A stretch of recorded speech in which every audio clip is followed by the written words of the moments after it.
আজকের তীব্র বজ্র বৃষ্টিতে আমার এই রাউটারখানা একেবারে ডেড হয়ে গেছে।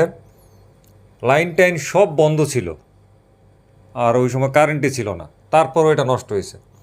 পরিশেষে খুঁজে বাইর করলাম এই যে ওয়ান পোর্টটা, যেটার মধ্যে ইন্টারনেট সার্ভিস প্রোভাইডাররা কানেকশন দেয়, এটার তারটা লাগানো ছিল।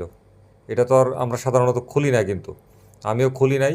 আসলে বজ্রপাতের যে প্রবাহটা, বৈদ্যুতিক প্রবাহটা ও ওইখান দিয়েই ঢুকে সর্বনাশটা করছে। রাউটারটা নষ্টই হয়ে গেল। ভাগ্য ভালো যে ঘরের অন্যান্য ইলেকট্রনিক্স সামগ্রী, পিসি, ফ্রিজ, এসি এগুলার মধ্যে কোনো ক্ষতিকর প্রভাব পড়ে নাই। মানে কি যে বলবো, আমি আজকে রাত্রে পুরো ডেড হয়ে গেছি। মানে ইন্টারনেট ব্যবহার করতে করতে এমন অবস্থা হয়েছে, পেটে ভাত না থাকলেও চলে, কিন্তু ইন্টারনেট থাকা লাগে, ব্যাপারটা হয়ে গেছে এরকম। তো আজকে রাত্রে ইন্টারনেট ছাড়াই আমাকে থাকতে হচ্ছে। ভয়াবহ অবস্থা। বজ্রপাত আজকে পুরা উল্টাই দিয়ে গেল সব কিছু।